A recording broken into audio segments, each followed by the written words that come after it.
Hi, I'm Molly from the Body Happy organisation, and I'm so pleased to be here today to answer your questions. Okay, so number one, what do we do day to day at the Body Happy organisation? Well, no 2 days look the same. So essentially, we offer a range of services. We do workshops in schools for children and young people, right from little ones, ages 4 and 5, right through to 15 and 16-year-olds in secondary schools. We also run teacher training and do training with people who work with children. So, for example, this morning I was in a school running workshops with years 5 and 6 in a school. Yesterday I was in a school also doing sessions with years 4 to year 6s. One of my colleagues was in a school running training for PE teachers from a range of schools who'd all gone to that school for this session. Coming up in a couple of weeks, one of my other colleagues is doing training for a whole team of public health professionals who work in the public health department of a council. We've done training for eating disorder services professionals, youth organisations. So as well as the workshops, we also create resources for schools and youth organisations to use. So that might be like full schemes of work and lesson plans around body image and body image adjacent subjects. So for example, we've got a new food positive healthy eating scheme of work, which is very exciting. We also do like media literacy lessons, etc. And we do training for parents as well. So webinars and all sorts of like cool workshops and online classes for parents as well. And the Body Happy swimsuit, which Deacon and Blue are kindly donating £15 from every sale of that swimsuit, is going to go into funding a final piece of our whole school offering, which will be a peer advocacy support group. So that's very exciting. Okay, what do you find the most rewarding about the work that you do? Seeing the impact. So for example, this morning I was just with a brilliant group of kids, a whole class full of year 5s and 6s, and just seeing the way that these children were responding to the ideas in the workshop and debating and discussing really sensitively and thoughtfully, and seeing them so engaged with the subject matter was just really inspiring. But also then I love it when we work with teachers and we can see like the light bulbs going off in their head, and they'll tell us, you know, the ways that they're planning to kind of implement some of these ideas that we're talking to them about. So yeah, seeing the real life impact of our work is really amazing, because a lot of the time I'm not getting to be with people face to face. Like if I'm creating resources or writing books, so my next book is for 9 to 13-year-olds, or my first book was for adults, I don't always get to see the direct impact of that work unless I hear from people, they message me on social media. But there is nothing quite like being in the room with people, or being on a screen with people and actually having that direct interaction, and knowing that every one person in that room who's been positively impacted is going to create a ripple effect with all the people around them. And that's just like really motivating for me. Have I had a hard relationship with my own body image? What is my inspiration? Yes. I'm a human being with a body in the culture and society that we live in. So yes, I have. I kind of grew up with deeply entrenched ideas about what good and bad bodies looked like, and hadn't really confronted a lot of these ideas until I became a mum myself and realised that I didn't want to pass these kind of ingrained thinking onto my own children. But that took a really long time to unpick, and it wasn't really until my second daughter, who's now 9, was a baby, that I really started to take a really kind of long hard look at some of the things that I was doing to my body, and realize that that was really actually unhealthy, and they weren't things that I would want my daughters to do, and ideas that I wanted to perpetuate like in my own parenting. So the things that have really helped me are learning about the roots of things like beauty ideals, appearance ideals, learning about the roots of diet culture, diving into some of the theory behind this stuff, and recognizing that actually my worth as an individual on this planet is not related or rooted in my appearance and the shape of my body. And that continues to help me day to day. How best to counter naive weight-based comments from family around my kids. This is a really hard one because these kind of conversations are so normalized. I think that ultimately we need to have really strong boundaries around these kind of conversations. So that isn't going to look the same for everyone. I can't give like a one size fits all response to this. It will depend on your relationship with that person, how safe you feel able to kind of raise these things. So I think there are kind of three options that you can have. The first could be to speak to the people directly. If there's someone in your life who is always making kind of appearance-based comments or weight-based comments, if you feel able to, you can have a chat with them directly and say, look, we're trying another way. We're trying to support our kids' body image. I understand that you don't necessarily like mean anything negative by this, but I've done some learning and I now understand that these kind of comments can have like a really negative impact, and I'm trying to protect my kids from that. So if we could just not do that in front of the kids, that would be really grateful for that. If you don't feel able to have that conversation, one thing you could do is have a chat with your kids. So that might look like, you know, when we're going to XYZ's house at the weekend, you might hear some things around food or bodies, and it's not the way that we approach food and bodies in our own house. They have different ideas. Maybe you could say like they're doing it the old way, we do it the new way. So that can kind of help to buffer with kids, so that they can understand that they don't have to absorb some of those ideas and some of those views.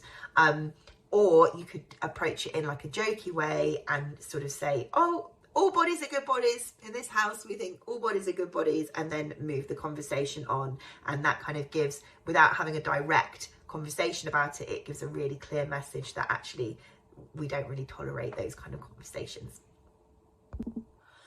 What age is appropriate to start talking about this with my children? It is never too early.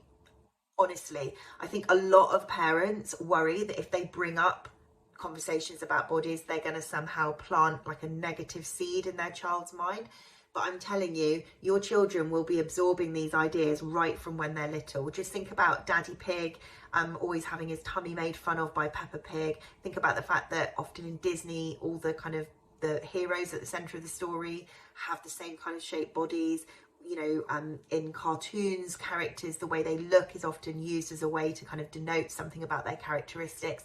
The research shows that children can display anti-fat bias from as early as toddlerhood.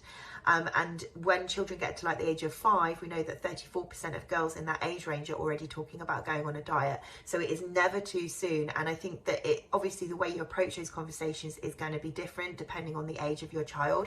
But having some of these like embedded ideas, all bodies are good bodies, celebrating body diversity in your home, giving your children access to a representation of lots of different types of bodies, whether that's through picture books or inclusive cartoons, pointing out when you see anti-fat bias in children's media, and it comes up all the time, even in some of the most progressive places, that can actually be really powerful. So, you know, if you're watching Peppa Pig, for example, I'll use that as an example because I just have, then, you know, say, well, how do you think Daddy Pig feels when Peppa's always making fun of her tummy? How would that make someone feel if they had a tummy like Daddy Pig? You know, actually encouraging that kind of those media literacy, critical thinking skills really early on is going to set your child up really well to navigate some of these ideas, which are going to come at them and probably already have been coming at them as they navigate the world.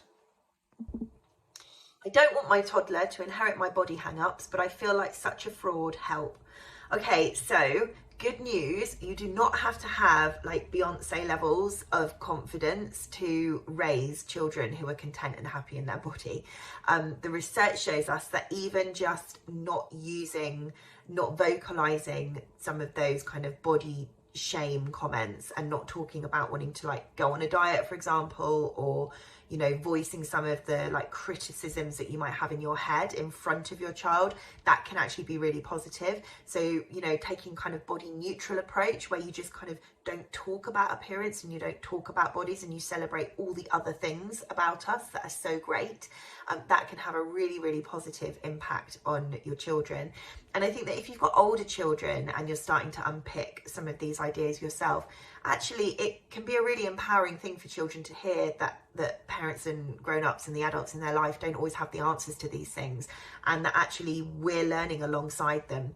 And I think that can also be like a really good way to kind of bond with children and also validate, particularly older children, some of their own concerns that they might be having, because it is hard to be a human being and have a body in the world that we live in that is putting so much pressure on us to look a certain way. And I think that validating that difficulty and kind of acknowledging it can actually be quite a comforting thing for children to hear, as long as you're obviously not reinforcing that those are ideals that we have to stand by, but saying, do you know what, this stuff is hard, let's learn together because we don't have to feel this way. My daughter's friend was in hospital with an eating disorder. How do I talk to her about that? This is a really difficult one. And I think that I have a little bit of personal experience with this as well. I think that it's really important to remember with children that if you don't talk about something and you sort of shy away from a subject, they're probably going to seek out the information with or without you. So even if you don't know what the right thing to say is, giving them a space to just share their concerns and share their thoughts in a really non-judgmental way and listening to them is actually quite a powerful thing. Again, we don't have to have all the answers, but I think that it's really important not to stigmatize some of these conversations. And if we make them kind of taboo and off topic, and say, right, we're just not going to mention it, then children are going to seek out that information with or without you. So I think like recognizing that actually there are lots of different types of illnesses. Eating disorders are an illness. Someone's been poorly, someone's been in hospital getting help for feeling poorly. And if they ever feel any kind of worries about anything to do with, eating or how their body looks or how their body functions or any worries at all, it's really important that they come to you to talk about those things, and you'll be there for them to help support them, and ask them if they have any questions. And if you don't know the answers, be honest about that and say, I don't know the answer to that right now, let me find that out for you, and just kind of be their safe space. Can we really make a difference at home? Feel very much at the mercy of TikTok, school friends, etc. So I do believe that we can make a difference at home. It might not feel like it all the time. There are so many cultural influences and so many different pressures coming at children and young people and adults as well. But I think that actually the home is a really good place to have a solid kind of foundation for children when it comes to this, and again, to be their safe space to land. And it might be, we have to recognize that body image can change over time. It can, go up and down. It's not this linear thing. But if you're there as a constant source of support and you are not perpetuating some of these ideas that they're getting elsewhere, so you are celebrating body diversity, you're celebrating the ways that our bodies allow us to live our lives, you're not saying that there are like good bodies and bad bodies, etc., then actually that's giving them a really good, strong foundation. And hopefully when things happen, they see some of these ideas on TikTok or hear them from their school friends, they'll be more likely to come and talk to you about it. Or at least they'll know that as a family, those aren't the ideas that you hold, and those aren't going to be ideas that they're going to get from, their parents. Because young people particularly are getting appearance pressures from so many places. The very least thing that we can do as parents is not inadvertently add to some of those pressures. So yes, absolutely. I always say to everyone is important and everyone is powerful, whether that is like a 10-year-old child in a school or one teacher in a school or one parent in a family. Actually, all of us have the power and the potential to make a really positive impact on the people around us. That doesn't mean that you have to be walking up and down the street with a big banner shouting all bodies are good bodies, although if you want to do that, you've got my blessing. But don't ever underestimate the potential positive impact that you can make in your child's life, and also in all the people's lives who you come into contact with every single day.